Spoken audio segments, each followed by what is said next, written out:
So in today's show, we're talking about ABC 13's investigative report that they did on the Houston Independent School District in regards to 600 teachers leaving halfway through the school year. Yes, 600. 600 teachers leaving halfway through the school year. They spoke to one teacher that decided to come back and start teaching that left halfway through the year. And she explained that she got yelled at every day, said there were behavior issues that were no longer just outliers. At this point, it's an everyday thing. And instead of teaching, she just felt like she did a lot of babysitting. And basically, she couldn't take it anymore, and she decided to leave. And she's not alone. 600 other people have did so too, twice as many as the amount that left at this same time frame.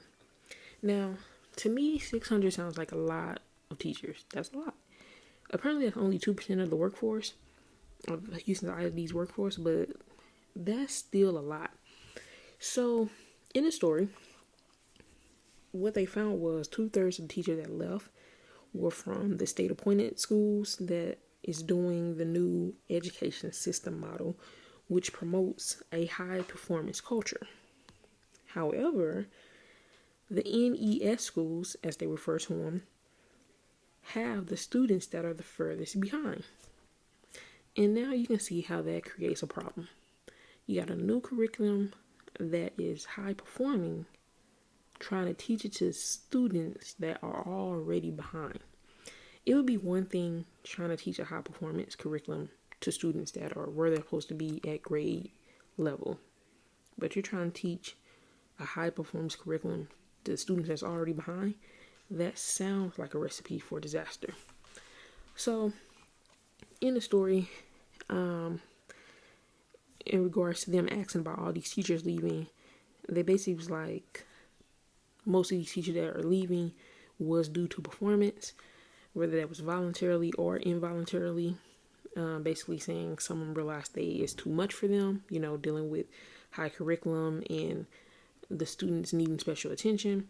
And then some of them were let go because of their own performance reasons or whatever. And then they were asked, like, how are you going to keep teachers? Because they reported like 800 uncertified teachers at the beginning of the year. So the superintendent and the chief officer, superintendent is Mike Miles, and the chief human resource officer, Jessica Naiman, basically they're going to try to attract, they're planning to attract teachers with their high salaries that they're offering. So for the 24-25 school year, a non-NES teacher will get $64,000. And then if they were NES at an NES school, at elementary, it'd be a little over $75,000. For middle school, a little bit over $80,000. And then for high school, over $82,000, almost $83,000. So those are the starting salaries. So they're hoping to attract because of the salaries. And then they also have, in regards to the news station mentioning about the 800 uncertified teachers that they had at the beginning of the year, they mentioned that they do have an in-house certification program. So I guess that's their answer to, making sure they eventually convert a lot of those over to being certified. But they did also mention in the story about, the low morale amongst the teachers and being concerned about the district losing quality certified teachers. And I think they should be concerned because, for one, like I said, you're trying to do a high performance curriculum, which apparently a lot of them don't understand, with students that's the furthest behind. Of course they don't understand it. And then I think for some teachers, it might be not difficult, but they're having issues with it, That was kind of like one of the comments that they made in the quote as far as the superintendent.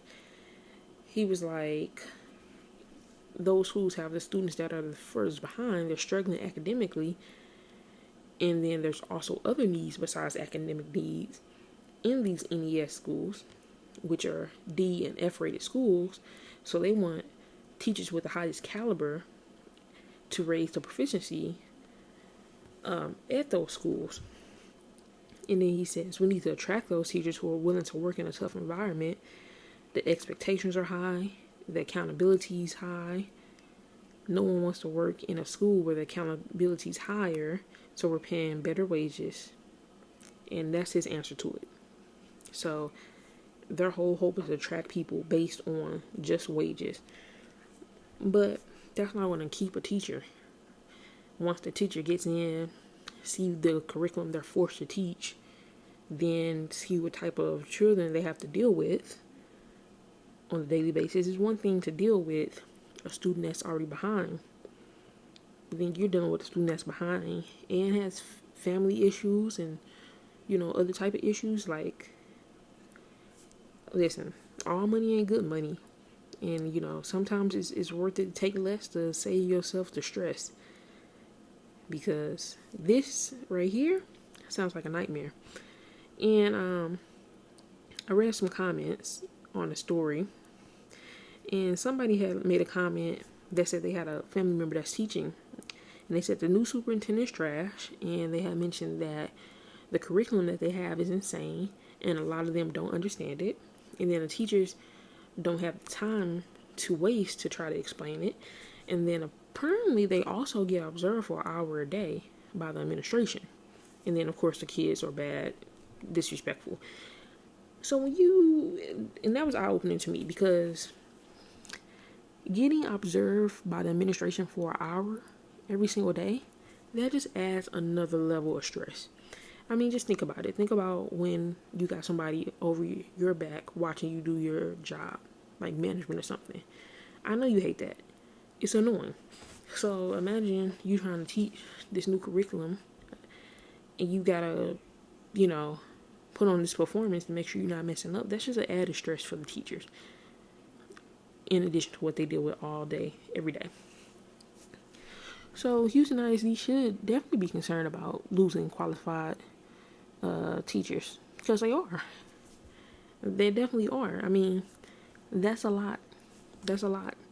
And then, of course the morale is low. You got teachers just leaving in the middle of the school year. I'm sure that load, gets split onto them.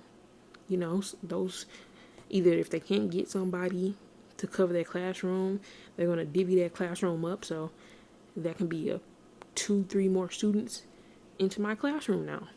That's more stressful. I subbed for a long time.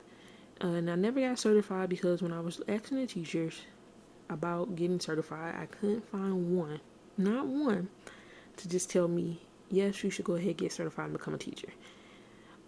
Most of the time, when they said, what's the reasons why they're not doing it or why they won't recommend it, is the administration. I always thought it would be the kids, and some of them say, yeah, that's a little bit of it, but it's mainly the administration. That's the problem. And I think that's just because administration, just like in any job with upper management, they're just out of touch with, I don't want to say the lower level, but the ground level of the business. They're just out of touch. They just don't know what's going on. They sit in their offices. They come up with these ideas, and write these things down, thinking it sounds good, but they're not thinking about how it can truly be executed to become reality. And that's the issue. That is the issue. So I think, even though they're saying 600 is only 2%, I think that is very alarming that 600 teachers just decided that they can't make it through the rest of the year and just decide to leave in the middle of the year. Because I don't think they would do that. If you go teach, most teachers like teaching. They want to help. So it has to be really bad for them to want to just leave in the middle of the year instead of waiting to the end of the year. In my opinion, that says a lot about the administration at Houston ISD, and not in a good way. So let me know your thoughts. Let me know what you think in regards to this issue about all those teachers leaving. I think it's crazy. Subscribe if you haven't already. Till next time, Later.